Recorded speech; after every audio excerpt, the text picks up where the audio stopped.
mettez une enchère sur ce baume. Il fait l'unanimité depuis le balcon de la Voix du Nord, s'il vous plaît. À tout à l'heure, Maxime. J'ai le plaisir d'accueillir sur le plateau Michel Loustalot. Bonjour. Prenez le micro, allez-y, il est ouvert. Bonjour Michel. Bonjour Anne-Charlotte, après toutes ces années, elle a bien grandi Anne-Charlotte. Hein, c'est vrai que j'ai connu Michel quand j'étais toute petite, pour tout vous dire. Vous êtes écrivain lillois, spécialiste du Vieux-Lille. Vous venez souvent sur WEO nous raconter l'histoire du Vieux-Lille et de Lille. Un petit mot peut-être déjà, une impression sur cette braderie de Lille 2022 et ce retour qui fait plaisir. Je crois qu'on peut parler effectivement du grand retour de la braderie. Je l'ai entendu cette nuit là, avec des musiques jusqu'à 2h du matin, mais qui ont topé à 2h pile, quoi. Et puis, effectivement, je crois qu'il y a une qualité qu'on ressent, quoi. De convivialité, d'attente des gens. C'est vrai. C'est le grand retour de la braderie. Oui, un grand retour de la braderie et une édition 2022 qui, à mon avis, restera dans les annales. Oui. Vu le monde qu'il y a encore là sur la Grand Place, on sent qu'il y a beaucoup de gens qui se baladent. Il y a aussi des artistes qui sont en représentation. Je peux vous dire, il y a une ambiance de folie. Si vous n'êtes pas à la braderie, venez-y. Ça dure jusqu'à dimanche soir. On peut rappeler un petit peu peut-être les origines de la braderie de Lille, Michel, déjà? Oui, alors si on fait du côté de l'étymologie, donc ça viendrait d'un mot de flamand ou d'allemand, braden, qui veut dire rôtir. Donc à la braderie, on rôtissait un certain nombre d'aliments. Donc ça va peut-être pas plaire à tout le monde, mais la braderie, c'était effectivement du côté des barbecues géants. Hein. Alors peut-être un truc de carnivore, hein, donc peut-être que les végans vont pas apprécier.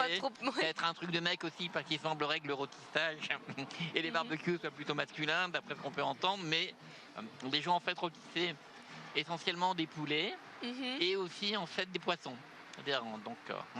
Donc il n'y avait pas de moules frites au départ? Non, au alors tout les moules départ frites, de la braderie. effectivement, ça arrive plus tard, plutôt au 19e en fait. Hein, et il semblerait toujours, hein, je vous recommande l'excellent livre. Hein, La braderie, une histoire lilloise. Élodie de Vreillère, hein, qui est vraiment une référence. Donc les moules en fait auraient été introduites parfois pour parer aux grippes aviaires. Donc évidemment. Voilà. Et les frites à peu près à la même époque, on peut reparler aussi des frites. Hein. Les moules frites. Plutôt 19e. C'est un incontournable de cette braderie et on sent cette odeur aussi de moules qui est si importante pour les promeneurs et ceux qui aiment.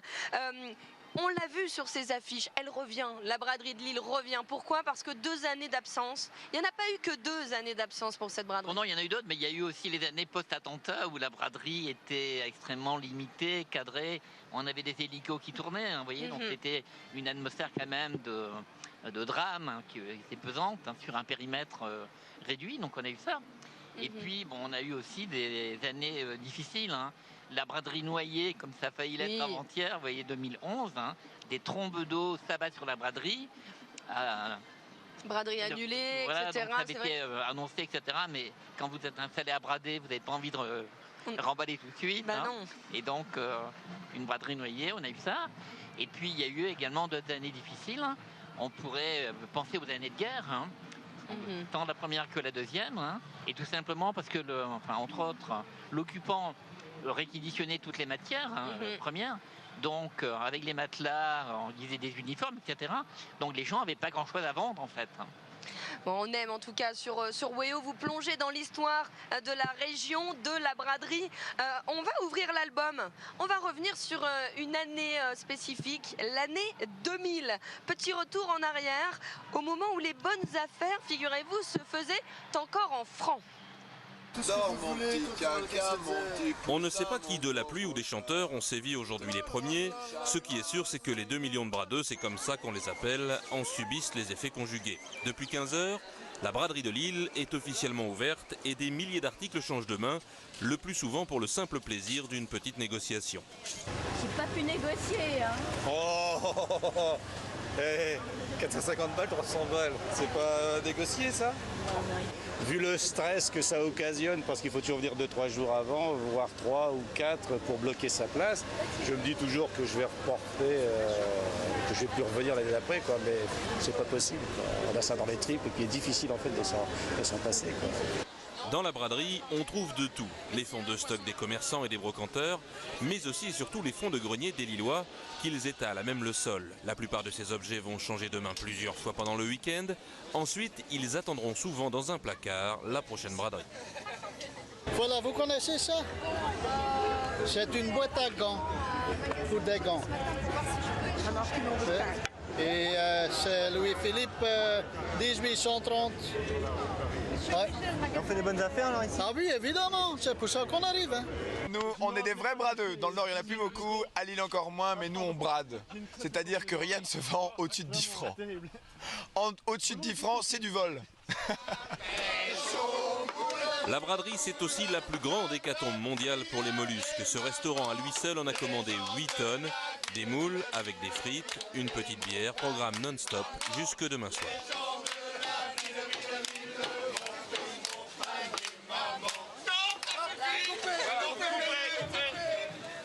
C'est toujours un plaisir de se replonger dans ces images. Qu'est-ce qu'elle représente, Michel de Stallo, cette braderie?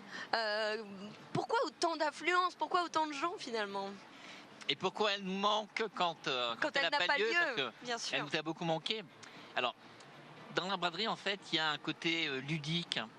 C'est une sorte de retour à l'enfance où on transgresse certaines règles. Il y a des endroits où vous faites la braderie. Moi, je la faisais rue d'Angleterre à un moment donné quand elle n'était pas axe rouge. Mais la police passait, donc parfois nous délogeait. Donc on jouait un peu aux gendarmes et aux voleurs. C'est vrai que ça commence plus tôt que ce que ça doit commencer. C'est le jeu. Cool. Les CRS, il était un peu moins. Donc on remballait, on prenait, etc. Donc déjà un jeu de l'enfance. Un jeu de l'enfance. Et c'est vrai qu'elle nous manque tellement, et c'est pour ça que d'ailleurs ce retour est vraiment un grand retour. Ça veut dire que les gens avaient besoin de revenir, ils avaient besoin de se lâcher aussi, parce que c'est aussi ça la braderie. Au niveau économique, ça représente quoi? Au niveau économique, d'abord, à l'origine, en fait, c'est la franche foire. Ça veut dire que les commerçants étrangers, donc à Lille, pouvaient venir vendre leurs produits, essentiellement du textile, des faïents, etc., mais sans être imposés. Et le fait de pouvoir échapper à l'impôt avec toutes les réticences et les méfiances que les Français, ou beaucoup de Français peuvent avoir vis-à-vis des administrations, et bien là, effectivement, pas de déclaration, vous vendez, pas d'imposition, et ça, je crois que c'est aussi, ça relève à la fois du jeu, mais aussi de l'économie. On fait des affaires, on met un peu de thunes dans cette poche. Et oui, évidemment, c'est pour ça aussi que c'est souvent un grand succès. Sous l'angle du théâtre, si on peut le dire ainsi, c'est vraiment... je crois que c'est le plus grand théâtre à ciel ouvert du mois de septembre, Après Avignon, après le festival des arts à Châlons, etc. Et l'autre lieu, le rendez-vous incontournable et au niveau européen, c'est ici, à Braderie. Chacun est dans son rôle, marchand, Chine... Et tient à être du spectacle. Tient à être du spectacle, et beaucoup d'artistes, beaucoup de musiciens, beaucoup d'art vivant aussi. On voit beaucoup de spectacles sur cette braderie, et ça fait du bien. Sous l'angle, si on appelle ça la décharge énergétique, il y a beaucoup d'énergie dans cette braderie. Oui, énormément. C'est à peine visible à la téloche, mais je crois effectivement que les gens viennent pour se décharger émotionnellement, Moi, ça me fait penser, je mets quelques guillemets, une sorte de gigantesque partouze à ciel ouvert. Dis donc, le mot est sorti. Savent se tenir, bon, c'est quand même la brique d'île, mais il y a effectivement, parce que les gens, ils font quoi? Ils se bousculent, ils se frottent, ils s'engueulent. Donc il y a une sorte de corps à corps, quasiment, dans la braderie, qui peut se rapprocher de l'étreinte amoureuse et puis des étreintes partagées. C'est joliment dit, c'est mieux dit quand même que tout à l'heure. C'est vrai que beaucoup de monde, et puis alors le Covid qui semble derrière nous, tant mieux pour un instant entre guillemets. Alors on aime beaucoup les devinettes sur Wéo, et il me semble que Michel, vous en avez une de devinettes pour nos téléspectateurs. Oui, alors je vais vous proposer 3 noms illustres de l'histoire de Lille. Jeanne de Flandre, on ne se présente plus, le cardinal Liénard, personne ne l'oublie, et Martine Aubry. Et qui a dit ça va sentir les moules, la frite et le pipi. Alors, si vous avez la solution, Anne-Charlotte, est-ce que... C'est Martine Aubry qui a dit ça. Voilà, donc c'est Martine Aubry qui, dans une déclaration dont elle a l'habitude, de côté percutant, un peu provocateur, donc, a déclaré effectivement récemment Moules, frites et pipi. Moules, frites et pipi. Non mais c'est vrai que la braderie, c'est soit on l'aime, on y reste, soit on l'aime pas et on s'en va. Et puis voilà, c'est comme ça. Qu'elle a déclaré. Très bien. En tout cas, c'est un plaisir de vous avoir sur ce plateau depuis ce balcon de la Voie du Nord. Vous l'avez sans doute remarqué, Michel, regardez autour de nous, ce poulpe, évidemment. Moi j'adore le poulpe, hein, notamment en sauce, hein, mais aussi. Alors celui-ci, je ne vous conseille pas de le manger. Un petit mot quand même sur ce poulpe qui tente de s'évader de la façade de la Voie du Nord. Sachez que ces 7 tentacules sont une installation des artistes Hamilton et Luc Egan du collectif Design in Air. Alors la Voie du Nord, elle avait déjà accueilli des œuvres de l'île 3000. Là, il s'agit de l'île 3000 Utopia, un poulpe qui fait sensation. Je peux vous dire que le nombre de photos qui sont prises de la façade de la Voie du Nord en est bien la preuve. L'occasion d'ailleurs de rappeler que les expos l'île 3000 Utopia sont aussi visibles en ce week-end de braderie. Vous restez avec moi, Michel. On va tout de suite retrouver Pierre-Jérôme Montenot, toujours sur l'esplanade, visiblement Pierre-Jérôme, où les collectionneurs sont au rendez-vous. Alors on vous avait dit, trouvez-nous un objet insolite. Visiblement, vous avez trouvé quelque chose d'insolite. Alors vous avez promis dans cette émission qu'on irait voir des objets insolites. Ça fait plusieurs fois qu'on tombe sur une pompe. Ça c'est extraordinaire. Alors Dominique, vous me dites c'est un objet qui va redevenir à la mode. Pourquoi ? Parce qu'on va manquer d'eau, donc il va falloir aller la rechercher nous-mêmes ou pour pouvoir la payer moins cher. Mais c'est un mécanisme tout simple, hein. Il faut forer à 10-15 mètres et vous faites actionner ici le bras et vous ressortez de l'eau comme on a connu ça il y a 50 ans. J'avais ça chez ma grand-mère. Moi. Vous avez pompé ? J'ai pompé, oui, c'est le cas de le dire, oui, à l'époque, tout jeune. Et vous pensez qu'on peut la remettre en état facilement ? Sans problème. Il y a un joint à remettre sur la cuvette et un joint en bas, c'est tout. Elle a l'air Bon là, elle a été repeinte, elle est décorative, mais on peut la remettre en état relativement facilement. C'est une fonte, d'accord ? C'est vraiment une vraie de vraie qui a peut-être 100 ans. C'est une fonte, à la limite, si vous voulez la refaire, vous la sablez et vous avez un bel objet. Mais en plus de ça, il est fonctionnel. Alors, les gens regardent, mais c'est pas très pratique à emporter, c'est ça ? Bah là, ça fait 70-80 kilos, donc il faut vraiment en avoir envie. Faut avoir envie d'une pompe, quoi. J'espère que vous allez la vendre. Vous n'êtes pas les seuls à vendre. C'est un objet qu'on voit ressortir. C'est un objet d'enfance. Qu'est-ce que les gens vont venir chercher ? Je pense les gens en parlent beaucoup parce que ça leur rappelle leur enfance. Ils ont connu ça, puisqu'il y avait même l'attache pour mettre le seau en dessous. Hein.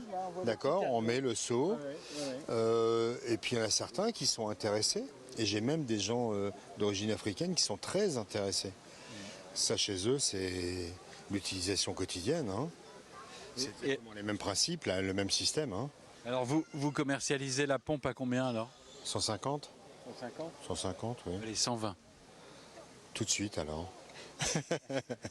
Merci, Dominique. Bonne braderie. Bonne journée. Voilà, on va rester avec cet objet insolite, mais qui réapparaît sur l'esplanade. Merci beaucoup Pierre-Jérôme, bon courage pour la ramener chez vous et j'espère que vous n'aurez pas de coup de pompe comme on dit. Michel Loustalot, peut-être un dernier mot avant la pause. Une proposition insolite, là, puisque nous sommes dans le cadre de la saison Utopia, de l'invention. Pourquoi ne pas retravailler les armoiries de Lille et à gauche du lys rajouter la frite, un symbole de virilité, goûteux, etc. Et à droite la moule, symbole plutôt féminin. Également goûteux, etc. Donc, et proposer ce travail au conseil de quartier. Eh bien écoutez, l'idée est lancée, merci pour cette proposition. Merci d'être venu sur notre plateau, ne bougez pas, on se retrouve tout de suite sur OYO.